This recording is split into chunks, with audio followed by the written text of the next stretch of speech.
Hi everyone, and welcome to today's webinar, Accelerate Your Journey to Improve Customer Satisfaction and Reduce Operational Cost. I'm Diana Davis, editor of PEXNetwork.com. Now, presenting today's webinar is Ronnie Mahabier, who's Senior Manager, North America Call Center Operations at Pitney Bowes. Ronnie has over 2 decades, or nearly 2 decades of experience in managing customer services, working in multiple distributed call centers and back offices, both domestic and outsourced.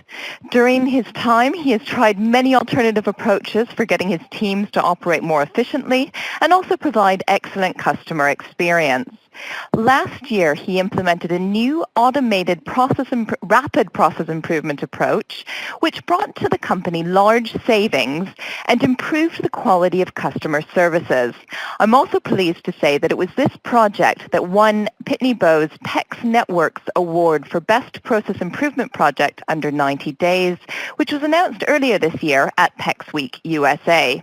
So I'm excited that he's able to be here today to share the details of the project with us. Now, Ronnie will also be joined today. You can probably see him already. That many of you will know from his time at Gartner, no doubt. Jim Sinur is an independent thought leader in applying business process management to innovative and intelligent business operations. He's currently the CEO of Fluresque, and his research and areas of personal experience focus on business process innovation, business modeling, business process management technology, process collaboration for knowledge workers, and an extensive array of other areas. So we're really pleased that both Jim and Ronnie are with us today. Now, just before I pass it over to Ronnie, 2 very quick housekeeping points. First of all, there'll be time for a brief question and answer period at the end of today's presentation. However, you can submit your questions at any point throughout the presentation using the text box that you should see at the bottom corner of your screen. Secondly, if you would like a copy of today's presentation, StereoLOGIC, the sponsor of today's webinar, will be able to send you a PDF copy. All you'll need to do is email Stan Passoff from StereoLOGIC, and he'll forward it along. His email address is stan, S-T-A-N Passoff, P-A-S-S-O-V at StereoLOGIC.com, and his address will also be displayed at the end of the webinar in the presentation. So, without further ado, I'd like to pass it over to Ronnie. Welcome, everyone. What I'll do is very briefly take you through the project that we implemented. This project took approximately 29 days. And our key objective with this project really was to improve customer satisfaction. Pitney Bowes had really started focusing on customer responses. We were using our NSAT model, our NSAT platform, and customer satisfaction had certainly become a key operational parameter for us. As well as over the last few years, we've been focusing on reducing operational costs. So those were the 2 key objectives. Over the 29 days, essentially what we were looking at is, what was causing our customer response, our service level agreements not to be met by our frontline agents who depended on our back office essentially to perform certain tasks over a period of time within a certain SLA, which simply was not being met. In addition, what we were seeing was a number of repeat requests from customers. So, we would think that a lot of activities were being completed, but we would see repeated requests from customers over periods of time, which indicated to us that there were definitely error rates. And as we took a look at all of that, one of the things that we did want to do as well is to improve the period of time that it took for us to complete back office transactions. In trying to improve customer satisfaction, one of the key feedback from our customers was we took too long to respond to their requests.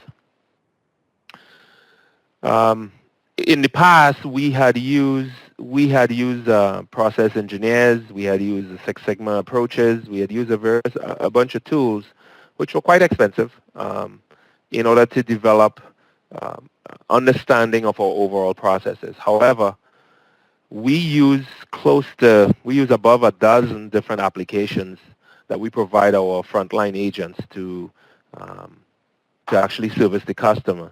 Needless to say, within 3 months of documenting those activities, and we make a change in one application, that particular document becomes obsolete.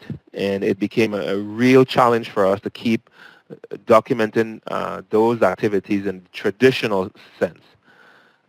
The one driving challenge at this point was we had to reduce costs within a very short period of time, which is what brought us to the StereoLOGIC model to take a look and say, can we do this in that short period of time? Can we document it?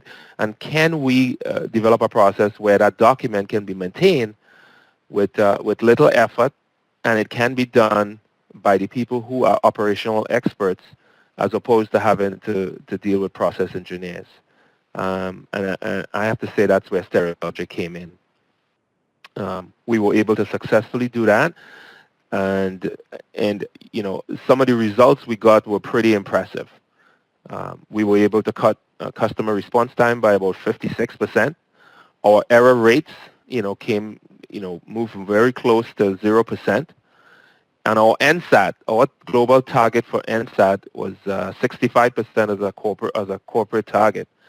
Canada, where we did this pilot, was the only country to achieve that and maintain that for 8 consecutive months in 2013.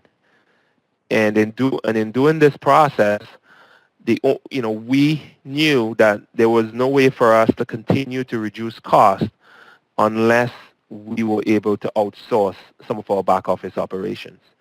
We also knew that in order to take the discussion with vendors and our internal stakeholders away from FTE discussion, we would need to develop a cost per transaction model. We also knew that we couldn't develop a cost per transaction model if we had to use the traditional approach. So StereoLOGIC was able to provide us with the platform for developing a cost per transaction model, which allowed us to reduce our operational costs right up front by about 30%. So we had some significant results from all of this. That, in a summary, is essentially the project. Great, Ronnie. I'd like to ask you some questions about why you did certain things and what challenges you faced, some of the measurable results that you have, which are pretty impressive, and how you plan on moving forward from here, if that's all right. Absolutely. The first is, you got the idea that you can't really manage what you can't measure. A lot of companies, right, when they do process discovery, they'll sit down and build a war room, and they'll model all over the wall, and they'll create a collective view of their processes, in somewhat a manual way to get buy-in. You went right to the heart of the matter, and you started actually doing actual measurements. What made you be wise enough to do that? I think, Jim, the key is using the application or seeing the application as a tool. We did not see this as a project. We, in managing call centers, for those on the line who are familiar with Verint, for example, it's a tool. You record calls, you listen to calls, you do evaluations, and then you provide feedback to manage that or to improve the management of that business. We did not approach this as a process improvement project in that sense. We took it as a tool to improve the business. Hence, I was put in charge of it as an operations guy as opposed to a process engineer. If we did approach it, and we did actually. Once we finished the pilot, we actually passed it over to implement in the U.S. And because the U.S. operation is significantly bigger than Canadian operation, we do have process engineers in the U.S. And we put a process engineer in charge. And in truth and in fact, within 6 months, they had not completed even 10% of what we did in Canada. And at the end of it, we sort of laughed about it because I knew that going in, but I had other projects that I had focused on, and we sort of passed this over to that group. But once we got back together, we realized the essential feature of this was to treat the application as a tool. So when we went into this project, I had 2 subject matter experts look at this. So when we had the agents actually record the documents, what they did is when they started to create these swim lanes, is we weren't trying to figure out what we were doing and measure everything and say, this is what exists right now. Here's what we want to exist. As a subject matter expert, what's the right thing? Is this the right thing? Yes, then leave it. If it's not, then record the right thing. And we sliced and diced this, so at the end of it, we had the right process, which we expected to be done by the best agents possible, and with no errors or wasted time built in. And that is the document we printed out and handed to a vendor and said, this is what we expect. Now, when we built the expectation, we didn't expect the vendor to hit that target right away, but we built a model to say every single month you should improve by this amount, and by X period of time you should get there. But we used the tool, as an operational tool as opposed to a process project. So it sounds like since you were in charge, you didn't have a lot of justification issues like normal folks do, but you obviously had some things that you had to wrestle with. What kept you up at night when you were going through this process? Because I'm sure even though you didn't have to justify it because it was part of your normal job, people were looking over your shoulder looking for, success or failure. So what kept you up at night? The biggest thing was trying to explain to everyone the cost that we would pay for this software versus the benefits that would come from it. Because obviously, the bigger group of people that I had to present to included process engineers who would take a look at the numbers. On the surface, those numbers did not necessarily drive the kind of savings that is typical of such projects. Fortunately, the operational folks, the folks that I report to are operational individuals, and they do understand the implications. The one good thing about this is we actually had to develop a cost per transaction model, which is something that had never been developed by the organization. It's something that the organization absolutely wanted to, but no one had developed it. So one of the things I did was to focus entirely on that, to say, if I could develop a cost per transaction model, and in doing so, there's 2 things you had to do. One, you had to give a document to a vendor that they can replicate very easily and train, but more importantly, they can use a document to manage the operation. And how could they manage the operation? By actually recording the documents, measuring against the baseline, and then be able to provide feedback to their agents.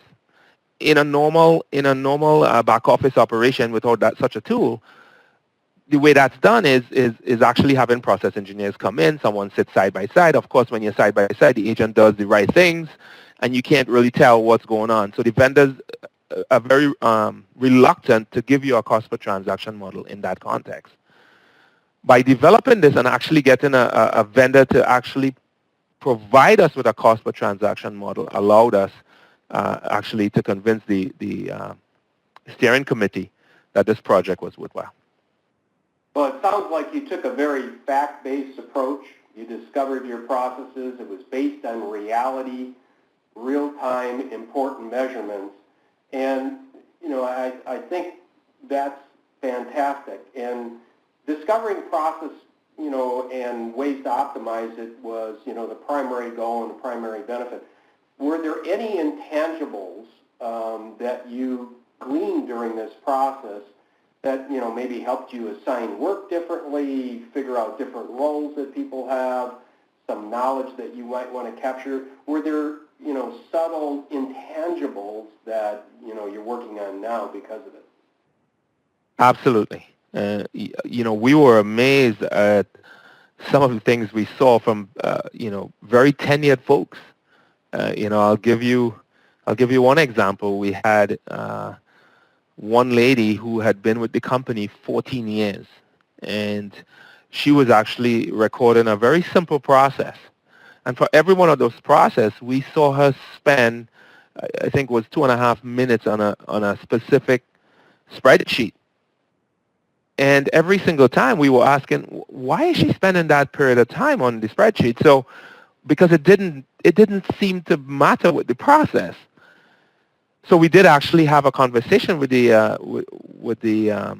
agent afterwards, and we found out that when she was being trained years and years ago, the individual who trained her at that time, one of the applications we use had not been updated to where it was now. And that step was a necessary step back then. This was about 7 years ago.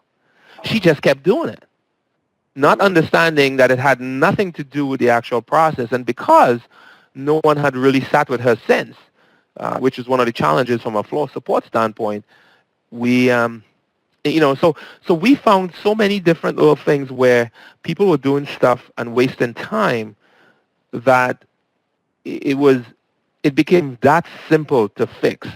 We found situations where individuals were missing an application because, like I said, we had many different applications to traverse.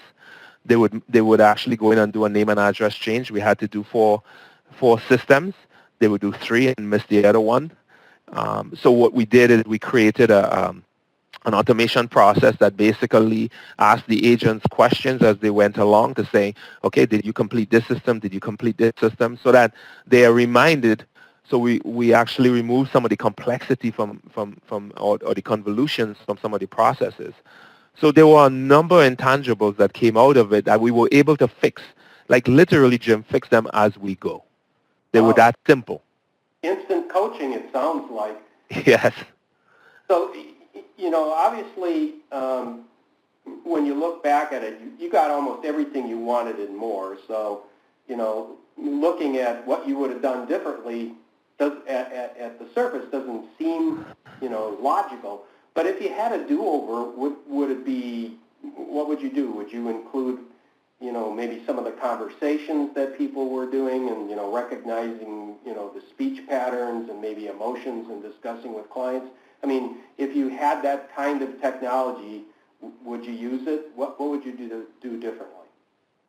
Yeah, absolutely. I think if we could, one of the things that I know this application is coming out with is the ability to remote monitor live what an agent is doing. If that tool was available, I mean, literally, as the agent is doing something, you can literally stop them, and this can be located anywhere using a chat program. Stop them and say, hey, why are you doing this? Because every single one of those transactions impact our level of our customer satisfaction. Whereas in the front line with calls, incoming calls, you can listen to a call and you can actually intervene with an agent. With back office, it's really not possible. This tool allowed us to do this, and I know the coming addition to the software is something I wish I had, because at that point in time, those agents that were very tenured, doing the kind of work that they were doing, it would have been very, very easy for us to jump right in and stop and actually improve that particular transaction, which, frankly, Jim, we don't know if it ended up in a negative survey for us. Okay, cool. Moving on to, we talked about your challenges and some of your benefits, and the benefits were quite rich. Obviously, Pitney Bowes has learned a lot, particularly the Canadian division. Too bad us Americans can't learn as well as you guys. But what kind of plans do you have for this kind of technology or this kind of improvement? Are you going to try to squeeze more out, leveraging Six Sigma now? Are you going to do different kinds of measures? Are you going to add more intelligence in the process? Are you going to add, assistance computer-driven assistance for your workers so that, they have knowledge at their fingertips, like putting Watson in the cloud for them? I mean, are you going that far? What are your plans? I'm glad you asked that because, while our American friends had difficulty at the start, we made the change. We made the change we pulled the process engineer out in terms of leading the project. We put an operational person to lead the project. But what we did with the process engineer was to get them involved downstream. So once we did the very same things we did in Canada, we handed a copy of the printed document to the process engineer, and their job now was to take it and do the very things that you identified. So they actually have a team of people that's going about looking and saying, okay, long term, we understand, we know the process, we know what it is, it's documented, it's with a vendor. What can we do differently? Because the objective for them is to eliminate transactions, eliminate the need for customers to actually call us. So those process engineers are now taking it at the right level, I believe. They're doing it at the right level and then taking it to the next level. And that may include some of the things that you just mentioned, Jim, because we have departments all over the globe. I mean, it's already been used in France, in India. I have a list here somewhere, but a number of countries in PB is already using it, and we have a lineup of departments waiting to use the software. I believe we only have 10 licenses or something like that at this point. But it's going to be used in many different areas, not just back office. Our service organization that is looking at what do different techs do when they go out, what is the steps, how come some techs can get X amount of service requests in a certain period of time and others can't. A difficult thing for us to measure simply because the techs go out on their own. So we have a whole bunch of departments, and the process engineer, I think this is where their role becomes really critical. They're the ones that's going to take our learnings from the back office and say, how do we apply this across the board? How can we develop a tool or a process that will allow other departments to take advantage of the things that we've learned? Well, this is really great. I mean, it really shows that if you have a reality-based measurement and understanding of the process, you can improve it immediately. But now you have, additional efforts that are going on in a couple of dimensions. One is to make the processes smarter, obviously, and the other is to spread this kind of auditing and viewing of the real process in other domains. So it sounds like, you not only found a big gold nugget on the ground, you found, a whole mine that has a vein of gold in it that you're going to be picking at for the next 10 years, it sounds like. And this is really an impressive case study from my perspective. We hadn't really talked live until we got here, and I'm learning that it's much richer than I expected. And I don't know if you want to make a final comment before we turn it to the people that are listening and answer some of their questions. You have one final comment? Yeah. The one thing I wanted to say is, given my background in call centers, for those of us who have outsourced operations, especially back office operations, I think this is, our vendors have been, they are so excited by this tool and by what we've done with it, that some of them, I know some of them have already reached out to StereoLOGIC, simply because, can you imagine the ability of the vendor, just not even thinking about, from our standpoint, we can remote monitor our vendors and what they're doing. Not only that, but the vendor themselves can actually go in, record against the baseline what every agent is doing, coach them. And that's the key to a vendor being efficient. On top of that, we ourselves can see that process. We can hold the vendor accountable. And we actually have a basis for negotiating a cost per transaction model. And I don't know about everybody else, but certainly the way we would like to go is to get away from an FTE discussion and focus on a cost per transaction model. Pay for what work is done. And I think that's key for everyone. Well, thank you, Ronnie. It was really excellent case study. It's much deeper than I thought, And you know, you're thinking on some really strong lines. Since the customer is now king, queen, prince, and everything, I mean, Yeah. you've got your finger on, you know, this is where our revenue lift is going to come from. I'd like to turn it over to Diana Davis, who's going to represent some of the questions that came in while you were explaining your case, and we were discussing some of the questions that we had between each other. Absolutely. Thank you very much, Jim, and thank you very much, Ronnie. Interesting discussion, and Ronnie, thank you also for the presentation at the beginning. We would like to open it up now for everyone's questions. We've had a few come in already, which I'll start off on because I think it's a great point, probably just to elaborate a little bit more and explain to the audience a bit more about the StereoLOGIC software, Ronnie, that you've talked about quite extensively. What exactly is the StereoLOGIC software? You know, how does it work? Does it analyze speech or the applications used? You know, I can probably talk to it very well. I know my colleague Stan is probably, you know, one of the best guys to sort of explain the software. But I'll give you a quick summary. It's not Verint. It doesn't deal with it doesn't record speech. But what it does do is record every single step that you perform on a computer. So let's take a back office agent that actually doing 20 steps in a process. And so this agent has to go to send an email. Then they have to go into, let's say, SAP to perform a specific transaction. Then they have to go to our website to input some data. Then they have to send a chat to someone else as part of the process, and finally they have to send an email. Every single one of those screens and every single one of those actions will be captured in picture form exactly as it's done, and then the software essentially spits out a process document. And you know, our subject matter experts typically has to go in and make and do some analysis of it and make sure that the decision points and all of that stuff is proper.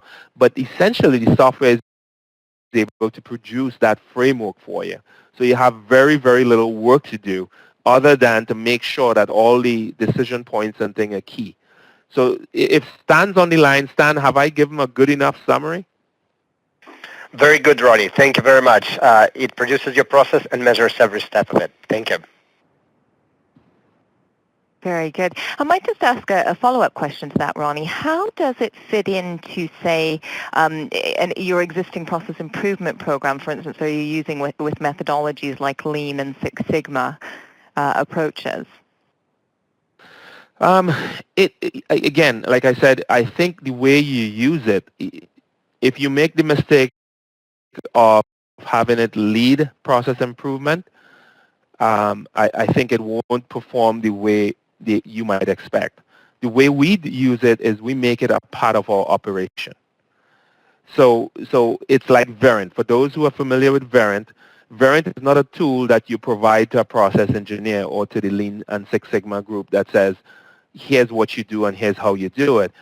You use it as a tool, and the data that comes out of there is then passed over to the process engineers to use in their Lean and their Six Sigma approaches to say, big picture-wise, here's the framework we need to build in order to improve overall processes down the road. Because what this does is exactly what Verint has been doing for years and years and years.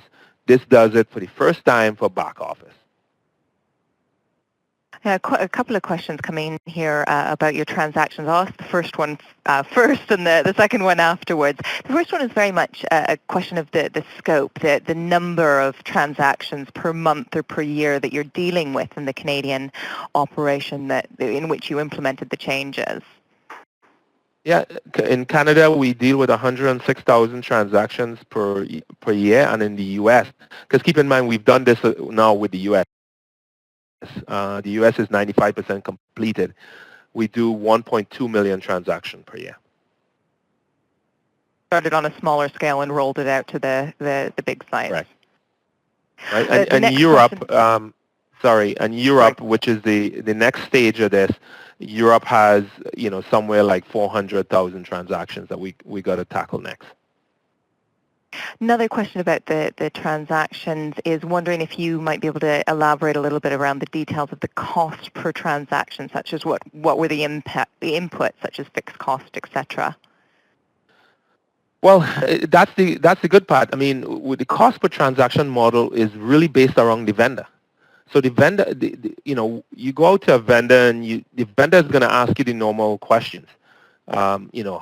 How many transactions? What is the average handle time to handle those transactions?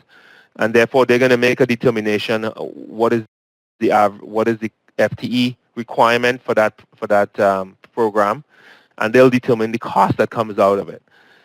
The beauty of this is that what we are doing now is we are focusing our internal process improvement people on eliminating transactions. So when our executives come to us in operations and say, we need you to reduce costs, up till this point, what our discussion is about eliminating FTEs, either internally, either onshore or offshore. Our discussion now is about investing in tools, investing in the process engineers to find ways to eliminate transactions, using a tool like StereoLOGIC to drive improvements in those areas. So really, when you go to discuss a cost transaction model with a vendor, it's no different. The difference is you control your destiny. The vendor, it's very easy for vendors to actually have a discussion on FTE, and you're not really sure what's going on behind the scene with some of that. Some of those FTEs are not properly used. With a cost per transaction model, it's entirely based on volume, and you control the volume. Interesting. Now, I think probably following on from something that Jim said, which was this notion that the customer really is king, and I'm not sure if I've quoted you accurately, Jim, or not, but I think so many of us would like to improve our customer operations and really improve customer satisfaction. In terms of advice that you might give to other practitioners that are out there listening on this webinar, what would you say is the thing that you really think people should be focusing on getting started in moving direct to that in that direction? I'm not sure I follow your question, Diana. I'll be putting it a bit more succinctly. Just what would be your key piece of advice for people that are getting started with or going down the journey of trying to improve call center operations? I would say let it be driven, one, by customer feedback, but two, the back office, I'm not sure how, I would imagine that most operations are set up the same way. There's back office operations which tend to play a big role, but we don't see it. We tend to see everything with respect to the front line, but we don't see the back office impact. I would say you want to have a tool like StereoLOGIC in the hands of the supervisors and the subject matter experts that manage those operations, so that they can actually print out and see exactly what their agents are doing vis-a-vis what they're supposed to be doing and the time frame that they, because remember, when we do this document, we also get a very detailed average handle time. So every single screen that is captured has an average handle time attached to it. So you get an average handle time for the overall process. So you have an agent, a specific transaction where one agent is taking 10 minutes to do it and another agent is taking 3 minutes. So just like in a call center environment where an agent may be talking for 10 minutes and one for 3 minutes, the question you have is the same for back office, which is really difficult right now in the current framework. Whereas with call centers, you can use Verint and you can use all of those tools to measure those. You don't have something like that in the back office. So this allows those folks that are managing the business to really drive quality improvements in the back office where it impacts customers, but you don't really see it very well.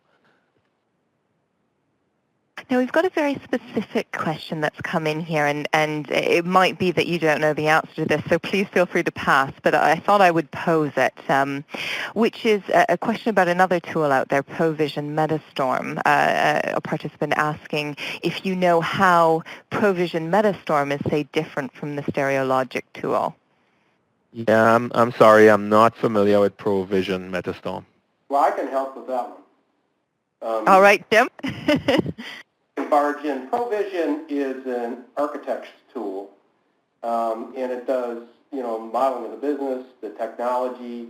It does modeling of the processes, but it's not actually based on the actual logs of what's going on inside of a process. So it plays a great role when, you're trying to understand what you have.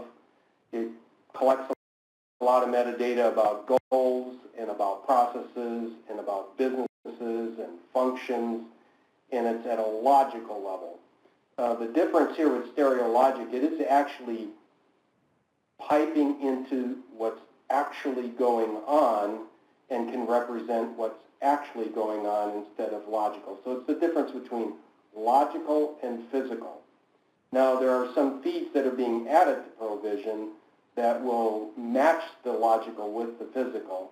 How far they've gotten on that, I haven't been briefed recently, but I don't think it's to this level that you can get the instant improvements. And Jim, I might ask a follow-up question to this. Would you consider this along the lines of, I've heard the term, or in kind of a new technology area, of process mining. Would you consider this to be in a similar vein to those types of tools?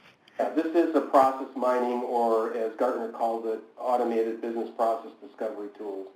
Yeah, and mining is much deeper than just discovering the process. So yes, it is a key part of that mining set of technologies, and there's a whole set of vendors, suite of vendors that play in that particular market. Very good. Well, it looks like we're coming to the end of our questions. As I said at the beginning of the webinar, the slides of today's presentation will be made available, and I think we're just scrolling to the end of the presentation to get you the yes. There we are, to get you the email address. So if you do want a copy of the slides of today's presentation, do email Stan Pasov there at StereoLOGIC. He will send you a copy. We'll also be sending out a copy or a recorded version of this webinar in a couple of days, so that you'll be able to listen to the questions, which of course forms the bulk of today's presentation. But I'd really like to thank both Jim and Ronnie for their presentation and their questions today. Thank you both. You're welcome. And thank you, of course, to all of you that's attended today's webinar and asked your questions. I do hope that you found it interesting. That is all for today's presentation, but don't forget that for additional process-related resources, including further webinars, podcasts, articles, and more, log on to www.pexnetwork.com.